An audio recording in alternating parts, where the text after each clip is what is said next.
bem-vindos a mais uma aula. Eu espero que vocês estejam bem. E hoje nós vamos falar sobre receitas lucrativas. Quais são as receitas mais lucrativas, Fer? Vocês sabem quais são as receitas mais lucrativas? Então, o que eu quero falar para vocês? Se você está começando agora, ou então você, né, que até já vende bolos, mas não sabe quais são as receitas mais lucrativas, fique comigo durante essa aula, durante esse tempo aqui, que eu garanto que você não vai se arrepender. Então, para quem está chegando agora, sejam bem-vindos. Eu sou Fernanda Yamal, sou boleira e ajudo pessoas comuns a se transformarem em boleiras ou boleiros 5K, ou seja, que faturam mais de 5 mil por mês com bolos caseiros. Já deixa o like aí, vamos clicando no joinha, se inscreva no canal do YouTube também, quem não está inscrito, já aperta o sininho para ativar as notificações. Então vamos para o tema da aula de hoje? Quais são as receitas mais lucrativas? Eu tenho certeza que todas as pessoas que ainda não começaram a empreender com bolos, ou as pessoas que já vendem bolos, têm ou tiveram essa dúvida em algum momento, tá? Quais são as receitas mais lucrativas? Mas o que elas estavam pensando, na verdade, as dúvidas, né, que passam pela cabeça são: quais são os sabores de bolos mais lucrativos? E não as receitas mais lucrativas, certo? Porque é diferente, receita de sabor, né? Sabor de bolos mais lucrativos. Ou quais são os bolos que vendem mais? Ou então, quais são os bolos que têm uma margem de lucro maior? Essa é a dúvida de vocês, né? Mas o fato, gente, é que qualquer bolo pode ser lucrativo se você precificar corretamente. Ou seja, de acordo com o custo de cada bolo. Entendeu? Você pode ter um bolo mais caro, fazer esse bolo mais caro e cobrar por esse bolo. Então, ele vai ser lucrativo? Vai ser lucrativo também se você precificar corretamente, né? É claro, como eu já falei aqui, que existem sabores, quanto ao sabor agora, né? Que é a sua dúvida aí. Existem sabores que são campeões de venda, ou seja, que tem uma saída maior, que se vendem sozinhos, né? E isso vai depender do perfil dos seus clientes, principalmente, né? E apesar, tá, gente? Eu falo que depende do perfil dos clientes, apesar de quase sempre serem os mesmos sabores no mundo inteiro. Isso depende dos clientes, mas no geral são praticamente os mesmos. Hoje eu não vou falar com vocês sobre sabores de bolo e nem sobre a precificação, mas sim sobre as receitas lucrativas. Fer, mas o que é uma receita lucrativa? Quer dizer que o meu faturamento, o meu lucro vai ser maior com essas receitas? Calma aí que eu já vou explicar. Quando eu falo de receitas lucrativas, obviamente são receitas que darão um retorno financeiro bom, né? Mas, gente, não é só dinheiro, não é só isso, né? Se você tiver uma receita certa na mão, você vai trabalhar menos e vai ganhar mais. Olha isso que beleza. Quem aí não quer trabalhar menos e ganhar mais? Logo, o que vai acontecer? Vai demandar menos energia de você e você terá mais tempo para produzir ou fazer o que você quiser. Vai ter mais tempo para produzir mais ou fazer o que você quiser.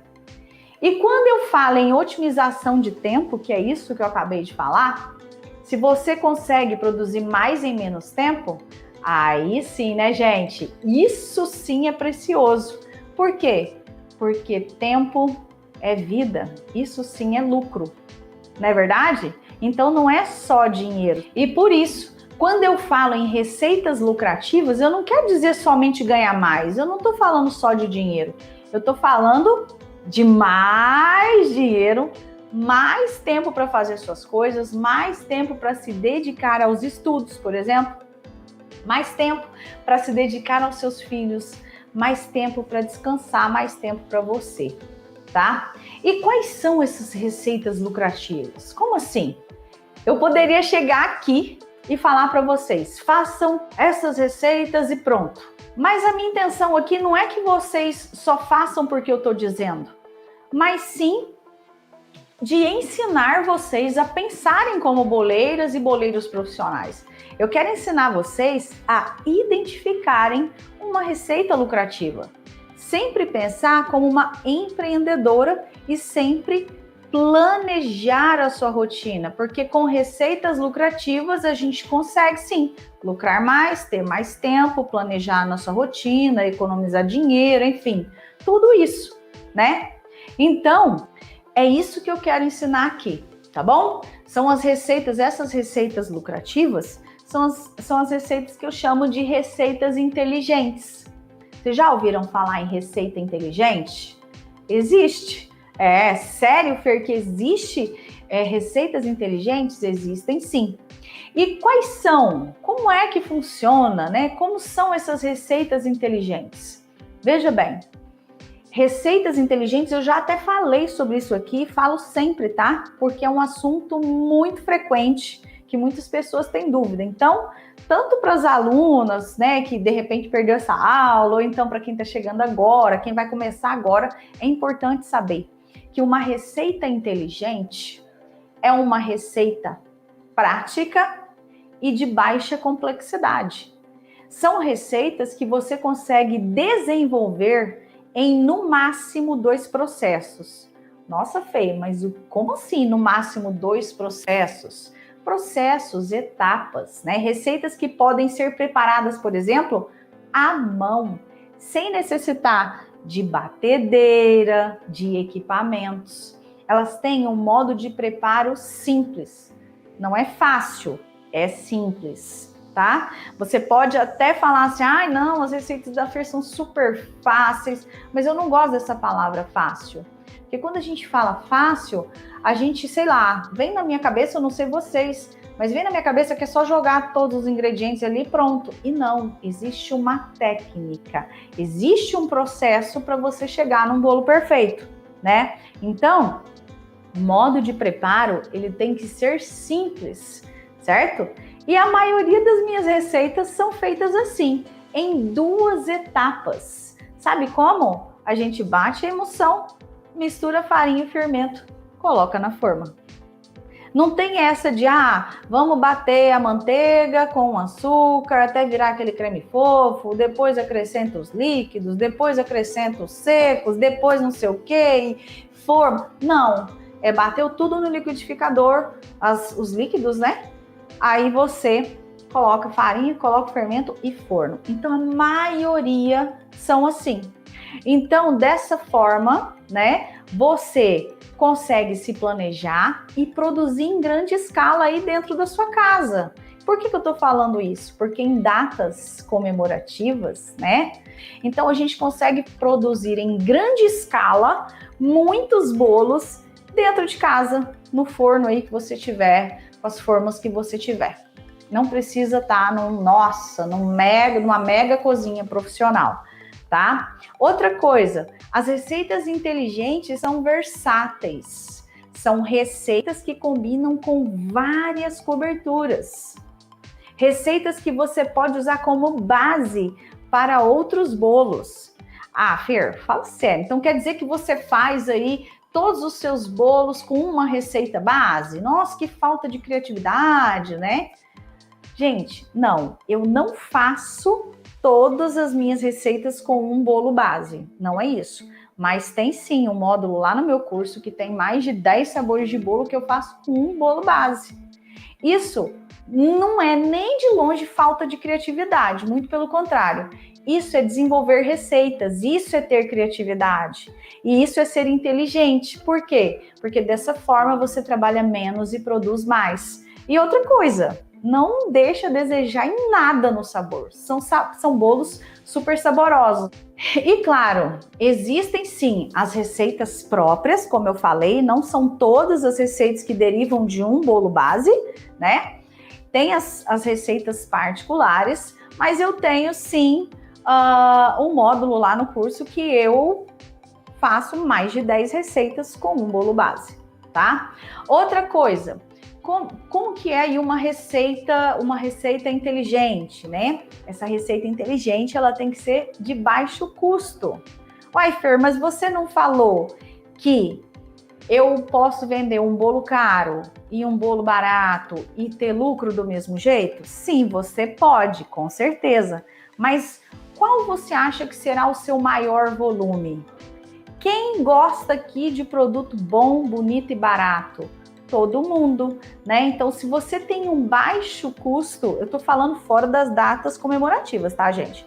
Se você tem aí um bolo de baixo custo, uma receita mais em conta, né, para você produzir, logicamente, consequentemente, essa receita, esse bolo vai sair mais barato para o seu cliente, né? E o que eu quero que vocês entendam é que o simples vende, galerinha. Vocês ficam assim procurando, meu Deus, Fernanda, o que faz para o Dia das Mães? Eu tô sem ideia, eu tô sem isso e aquilo. Gente, nós temos tantos bolos gostosos. Pensa na sua mãe, o que ela gostaria? A sua mãe gosta de um bolo mais elaborado, confeitado, recheado, com 1001 coisas, tudo colorido, ou ela gosta de um bolo mais singelo? Vende os outros mais elaborados? Com certeza vende também, tá? Dá para fazer bolos caseiros super elaborados, super bonitos aí pro Dia das Mães. Mas o simples também vende, tá? Então, por que eu tô falando isso aqui? Porque para você não ficar travada aí, né? Ai, meu Deus, o que eu vou fazer? Gente, muda o formato e manda ver que vai vender, tá? O que vocês precisam ter em mente é que vocês precisam criar antecipação, vocês precisam saber divulgar, fazer isso com antecedência para que chegue lá na hora da venda e que você consiga vender seus bolos. Não adianta resolver de um dia para a noite, não. E aproveita, porque Dia das Mães é o dia que a gente mais vende, comércio em geral, tá? Bom, então, o que vocês precisam aí prestar atenção quando vocês forem garimpar as receitas de vocês? Que nem todas as receitas da internet, né, são inteligentes. Porque nem todas as pessoas criam as receitas com intuito de venda, ou então pensando em praticidade, em economia, em produção em grande escala, né? No preço final para o cliente, tá tudo bem, né? É muito comum a gente navegar pela internet, garimpar algumas receitas com imagem bonita, e quando a gente vai testar, ou é muito complicada, muito trabalhosa, né? Ou seja, tem vários processos, várias etapas, demora uma vida para fazer aquele bolo, ou é muito cara, ou é ruim mesmo, né? Tem também essas. Tem receita ruim. Mas ruim e bom é subjetivo, né? Então, cada um tem o seu ruim e o seu bom aí, certo? Mas tem receitas, sim, que são muito caras, que o processo é muito longo, tem várias etapas, e isso não otimiza a nossa produção, a nossa rotina. E como que eu sei disso? Porque eu já garimpei muita receita também, né? Eu tô em pesquisa aí direto, eu vejo as coisas. E é claro que existem sabores de bolo que têm um preço mais elevado, como eu já falei, certo? Só que o preço depende do custo dos ingredientes, né? Por exemplo, Natal, os bolos natalinos são muito mais caros. Por quê? Porque tem castanha, tem vinho, tem um monte de coisa que a gente coloca no bolo. Os vulcões também são mais caros. Por quê? Porque levam cobertura, certo? Bastante cobertura. Né, os que vão cream cheese, então assim, isso depende dos ingredientes e da sazonalidade, certo? Bom, o que eu quero falar para vocês aqui quanto à sazonalidade? Consegue vender um bolo caro hoje em dia? Caro que eu falo, gente, valor elevado, não é porque tá caro, nossa, tá caro demais. Não, tudo tá caro, né? Mas a gente vai precificar o nosso bolo de acordo com o nosso custo. Consegue vender? Consegue. Dia das Mães consegue? Consegue. Posso fazer um bolo mais elaborado? Pode. Coloca morango, frutas vermelhas, bolo red velvet, né? Em forma de coração, que vende bastante. Olha aí as dicas que eu nem ia dar nessa aula e eu tô dando. Bolo em forma de coração, gente do céu, vende muito no Dia das Mães e Dia dos Namorados. Tá bom? Então pode fazer aí que vai vender. Red Velvet, então, meu Deus, vende bastante, ok? Mas o que eu quero falar para vocês é, façam a precificação de vocês, escolham receita simples, modo de preparo simples, para que vocês consigam fazer muitas em menos tempo, ok?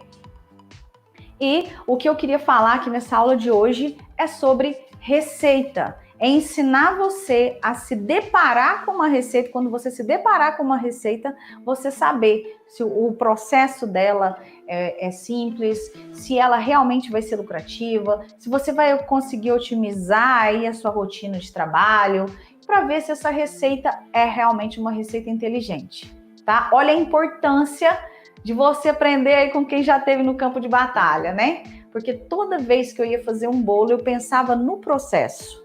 Poxa, se eu tiver uma produção grande aqui, eu vou conseguir? O que eu faço para conseguir, para fazer mais bolos em menos tempo? Isso aqui vai ser atrativo para o meu cliente? Vai ser em conta? Ele vai querer comprar? Porque assim, ó, eu, Fernanda, eu prefiro vender bolos simples, tradicionais, que o cliente nem pensa para comprar, já compra, do que bolos mais elaborados, que o cliente precisa ficar pensando, poxa, será que eu vou tirar esse dinheiro do bolso? Entendeu? Então, eu, Fernanda, tá? Mas isso aqui vai de cada um, é só uma observação que eu quis fazer aqui, tá? Então, prestem atenção aí também nos PDFs. Quando vocês se depararem, quem já comprou PDF na internet, né? E quando foi ver as receitas, meu Deus do céu, são caríssimas. Eu já, gente, né? Então, a gente precisa também estar muito atenta aí ao custo, tá certo? Então, eu posso dizer para você que uma receita lucrativa, uma receita inteligente, ela aumenta o lucro, ela baixa o custo e otimiza a sua produção, ou seja, você consegue fazer mais em menos tempo, certo? Receitas mais em contas, né? Receitas mais práticas, são versáteis, né? E com certeza de baixa complexidade você consegue fazer mais bolos em menos tempo, consegue fazer várias massas em menos tempo, em um processo só. E uma coisa muito importante, claro, né, gente, isso é óbvio aqui, mas eu vou falar, quanto mais você baixar o custo, mais você vai conseguir vender. Por quê? Porque vai ser mais acessível para o seu cliente, é o que eu falei. Eu prefiro vender bastante bolo simples, né? Esses bolos mais tradicionais do que bolos decorados, né? Todo cheio de coisa. Por quê? Porque isso me demanda mais trabalho, mais tempo. E eu consigo produzir mais o simples, tá? Outra coisa, não é necessário, você que está começando, não se prenda a, meu Deus, eu preciso aprender mais sabores, 30 sabores, 20 sabores, preciso começar com um menu com no mínimo 10 sabores. Não, gente, não se prenda a isso não, tá? Muito pelo contrário, eu falo para os meus alunos que tem que começar com poucas receitas, mas com receitas inteligentes, porque se você elege aí, se você tem 2 receitas boas na mão, você consegue fazer vários sabores de bolo. Vocês estão me entendendo? Tá bom? Então, quando você estiver garimpando aí, testando as receitas, fique atenta no seguinte. Anotem aí, no grau de complexidade dessa receita. Que isso, Fer? Geralmente as receitas têm falando, mas se não tiver, você vai observar as etapas, né? As etapas de preparo do bolo. Bolos com o mesmo processo né, com as mesmas etapas, com o mesmo processo de produção, aceleram aí a sua rotina, aceleram a produção dos bolos, entendeu? Então, se você tem vários bolos com o mesmo processo, claro que você vai conseguir fazer mais bolo, tá bom? Então, grau de complexidade. E eu não tô falando fácil ou difícil, porque tudo na vida é difícil. É simples. Ok? Então, por exemplo, o que eu tô falando? Grau de complexidade, etapa. Os meus bolos, eu bato a emulsão no liquidificador, pego essa emulsão, coloco farinha, coloco fermento e boto no forno. Claro que tudo é pesado, né, minha gente? Então, não tem erro, e claro que tem muita técnica aí, de temperatura de forno, do tempo que você bate, de como você vai colocar farinha, enfim. Mas você vê que são 2 processos só, tá? Você não precisa ficar batendo manteiga, batendo açúcar, batendo não sei o quê, reserva clara em neve, faz isso aqui, mistura aquilo. Por quê? Demanda mais tempo isso aí, mais atenção, né? Então, outra coisa que você vai verificar também, o custo. Mesmo você sem precificar, você sabe que uma receita tem um custo mais alto do que a outra, olhando os ingredientes. É manteiga ou é óleo? O que está mais caro aí? Manteiga ou óleo? Né? Quanto que você vai usar na receita?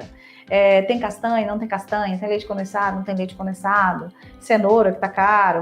Né? Então, pelo custo, você vai saber se essa receita é inteligente também.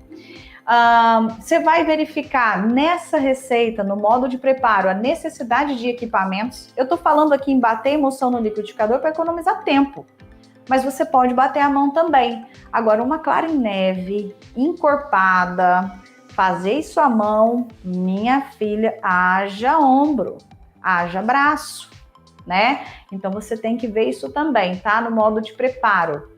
Tempo de preparo, ou seja, é um bolo que você pode fazer esse bolo e consumir ele fresco?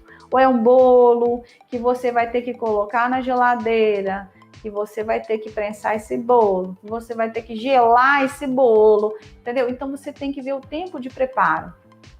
Se você pode consumir esse bolo fresco, saiu do forno, esfriou, vou cobrir, vou comer. Gente, é muito mais rápido, né? Então, você tem que verificar isso também. Você verifique também nas receitas que você tiver aí testando, se essas medidas estão especificadas, se tá tudo pesadinho. Por quê? Porque se você se deparar com uma receita que só tenha a quantidade dos ingredientes em xícaras, por exemplo, há um grande risco aí de você errar essa receita, porque existem xícaras de 200 ml, 220, 240, 250, né? E isso interfere no resultado do seu bolo. Então, se você tiver uma receita com peso, todas as minhas receitas eu coloco peso e coloco xícara. Xícara para quem não tem balança, né? Mas o peso, com certeza, é muito mais assertivo. Então, você consegue, você não erra, né? Evita erros e você consegue se planejar nas suas compras, né? Porque, eu vou fazer tantas receitas de chocolate, então eu vou precisar de tantos quilos de farinha, né? É muito mais fácil para você planejar suas compras, né? E outra coisa também, quando eu falo de processo de produção, tipo de receita, se é com óleo, se é com margarina, né? Se preocupe também com o seu estoque, porque se você tem aí 349 tipos e sabores de bolo, se você, dependendo da forma que você oferece isso para o seu cliente, você vai ter muita coisa estocada. O seu dinheiro vai ficar todo na sua despensa e você não vai ver o dinheiro. Porque você vai ter que comprar óleo, porque você vai ter que comprar manteiga, porque você faz um processo assim, você faz um processo assado e não tem necessidade disso. Se você tem receitas inteligentes, por exemplo, para fazer um bolo, vou dar um exemplo aqui, tá?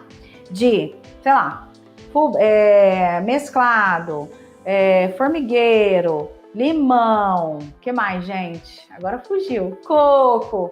Eu uso uma base só. Então, eu vou precisar, óleo, farinha, açúcar, fermento, leite, vamos supor, né? Que o meu bolo que eu fazia para vender é com outro ingrediente, mas leite. E aí? Isso aqui eu faço 5 sabores de bolo, só uso o restante para saborizar. Então, vocês têm que ver essa questão também do estoque, tá bom? Açúcar refinado e açúcar cristal, qual usar? Faz a diferença na textura do bolo?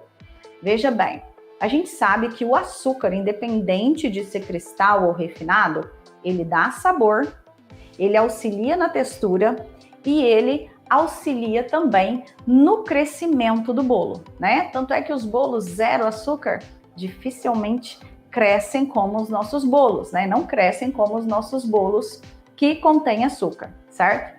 Fernando, então, qual usar, o refinado ou o cristal? Faz diferença na textura? Algumas pessoas entendem que o açúcar cristal, ele dá mais textura na massa, certo? Ele deixa ela mais consistente e acreditam também que ela cresce mais, né? Eu, particularmente, uso tanto o refinado quanto o cristal e não vejo tanta diferença. A diferença que eu vejo é na hora de dissolver o açúcar, porque eu não sei se você sabe, mas a gente precisa dissolver o açúcar, né, na emulsão, para depois acrescentar a farinha e o fermento e aí botar para assar o bolo, certo? Então você pode usar aí o açúcar refinado ou cristal, que se tiver uma diferença, essa diferença vai ser tão pouca que você não vai sentir, tá? Verifique aí na sua cidade qual que é mais em conta, se é o açúcar cristal ou o açúcar refinado, e manda ver aí nos seus bolos caseiros, tá bom? Eu percebi que se eu bater as claras em neve de algumas receitas, o bolo cresce. Seria mesmo por causa das claras em neve? Veja bem, ó, qual que é a função das claras em neve no bolo?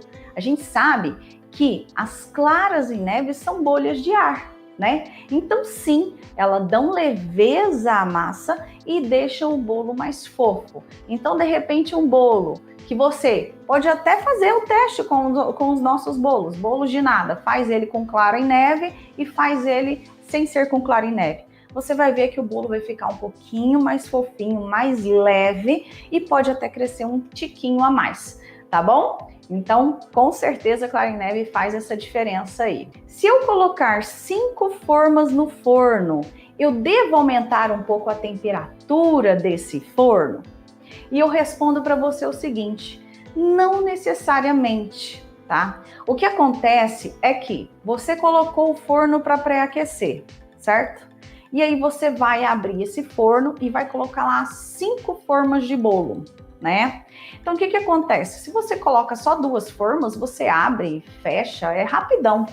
Não vai oscilar tanto, não vai perder tanta temperatura, né? Agora, até você colocar 5 formas de bolo dentro desse forno, você vai levar mais tempo. E aí, o que pode acontecer? Haver essa queda de temperatura no forno. E aí você vai fechar o forno e aí ele vai demorar para chegar mais na temperatura desejada, na temperatura ideal para assar um bolo. Qual é a temperatura ideal? 180 a 200 graus, certo? Então, por isso que talvez você tenha essa impressão, né? Será que precisa aumentar? Será que não precisa? E isso também vai depender do seu forno. Por que eu estou perguntando isso? Porque o forno a gás, ele é menos preciso do que o forno elétrico, né? E ele tem mais variáveis. Tanto é que você pode fazer o teste aí na sua casa. A maioria dos fornos a gás tem uma pequena diferença. De um lado assa mais, do outro assa menos, né? Então você precisa ficar atenta a essa questão aí no seu forno. Se acontecer isso, você faz o rodízio, tá? Eu tô falando um pouquinho aqui sobre forno porque é uma dúvida muito frequente das alunas, das pessoas que chegam até mim. Não necessariamente você precisa aumentar o seu forno para poder assar as 5 formas, tá? Mas isso aí é uma questão de teste. Talvez, se seu forno não tá pré-aquecido o tanto que ele deveria estar, né? Pode ser que caia muito a temperatura e você sinta aí uma demora em assar os seus bolos. E a gente sabe que quando demora a assar bolo, não fica legal. Outra pergunta. Fer, faço tudo direitinho com o bolo de fubá, mas a goiabada sempre desce. Veja bem, bolo de fubá com goiabada é o seguinte. Se você está falando da receita do curso, existem algumas variáveis, tá? Para mim, tudo bem se a goiabada descer, não tem problema nenhum. Mas se você não quer a goiabada lá no fundo, então você anota aí as dicas que eu vou te dar. Primeira coisa, quanto mais fino for o seu fubá, mais grossinha vai ficar a sua massa, ou seja, menos fluida. Então, o que vai acontecer? Vai manter a goiabada no centro e em cima. Tem alguns casos que eu jogava assim, ó, a goiabada até com força para ela dar uma leve afundadinha, tá? Para não ficar toda em cima. Então, quanto mais fino o fubá que você estiver utilizando, mais consistente vai ficar a sua massa e menos a sua goiabada vai descer, tá? Outra coisa, peso dos ovos é muito importante, dos líquidos, né, que vão nessa massa, para que essa massa não fique fluida e essa goiabada não desça, ok? Outra coisa também, a goiabada, ela tem que ser cortada pequenininha. E antes de você colocar no bolo, o que você faz? Coloca numa vasilhinha essa goiabada com um pouco de farinha, dá uma balançadinha, depois peneira essa farinha, pega os pedacinhos de goiabada e coloca ali, joga por cima da massa, tá? Então isso faz com que a goiabada também não desça. E a outra coisa muito importante é temperatura de forno, porque se seu forno estiver muito baixo, muito aquém do que deveria, ou seja, a gente assa a 180, 200 graus os nossos bolos, né? Então, o que pode acontecer? O bolo vai começar a crescer e não vai demorar para assar. Então, esse movimento dele crescer, o que vai acontecer? O que está pesado vai descer. Tá? Então verifique essas questões aí, essas variáveis, porque eu tenho certeza que vai ficar uma delícia. E ó, vou te falar uma coisa, se a goiabada descer, fique em paz, bem, porque esse bolo é bom de qualquer jeito, tá? E se você viu que ela desceu, desenforme esse bolo frio, não desenforme esse bolo quente, porque senão quando você tira o papel do fundo da forma, a goiabada vai sair no papel, se estiver quente. Tá? Sou aluna e gostaria de saber a validade do desmoldante. Gente, esse desmoldante aqui, ele é vida, tá? Se você fizer esse desmoldante e congelar, minha amiga, você pode ter certeza que você vai ter um desmoldante em uns 30, 40 dias, tá? Agora, se você estiver fazendo, agora tá meio difícil de achar gordura vegetal, né, gente? E aí, pessoal, o que você pode fazer? Você pode fazer com margarina também. Fazendo com margarina, a durabilidade é menor. Você vai ver que o cheirinho não vai ficar, vai começar a ficar ácido, sabe? Meio rançosinho. E um desmoldante vencido, gente, um desmoldante estragado, ele amarga o bolo totalmente. Então tome cuidado com isso aí, tá? Fez o desmoldante, por via das dúvidas, coloca na geladeira, tá? E se for com manteiga, 7 a 10 dias no máximo dentro da geladeira. Eu não deixo nem isso, ok? Com manteiga não, perdão, margarina. E se for com gordura vegetal, você pode deixar aí uns 15 dias na geladeira que fica ótimo. A margarina, qual que é a diferença do desmoldante feito com margarina e o desmoldante feito com gordura vegetal?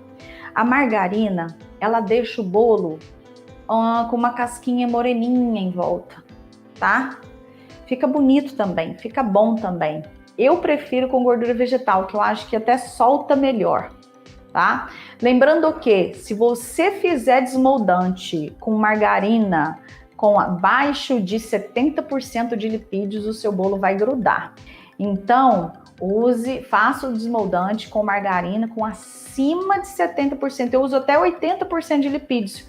A Qualy né? 80%, se eu não me engano. Quanto tempo devo bater a emulsão dos bolos? Eu sinto que eu estou errando nisso ainda.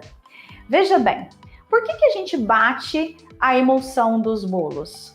Simplesmente para dissolver o açúcar, certo? E para incorporar os ingredientes, para você não ter que fazer isso à mão. Se você estiver fazendo isso à mão, né? Então, claro, você vai demorar mais um pouquinho. Você vai bater até dissolver o açúcar, certo? Porque a gente sabe que quando você faz um bolo e sem dissolver o açúcar, o que pode acontecer? O bolo pode crescer e pode baixar, bem como grudar no fundo da forma, porque aí o açúcar vai dar uma cristalizada ali no fundo, né? Vai dar uma caramelizada, perdão, e quando esfriar você não vai conseguir desenformar, tá certo? E sem contar que fica com uns pontinhos assim no bolo que não fica muito legal, tá? Então, qual que é o tempo, né, necessário para você bater essa emulsão? Gente, de 30 segundos a 40 segundos no máximo. Não precisa mais que isso, porque se você bater mais que isso, vai dar muitas bolhas nessa massa. E como a nossa massa é uma massa muito fluida, não é uma massa amanteigada, não é um pão de ló, que fica aquela massa, né, leve, fofona. Não, a nossa massa é uma massa mais líquida. Se você bate ela demais, ela assa com muitas bolhas, e aí fica aquelas bolhas na lateral do bolo, no centro do bolo, e aí você não vai gostar. tá bom? Então, de 30 a 40 segundos. Fiquem ligados, porque vai ter muita novidade por aqui, tá bom? Beijão, gente. Tchauzinho, fica com Deus.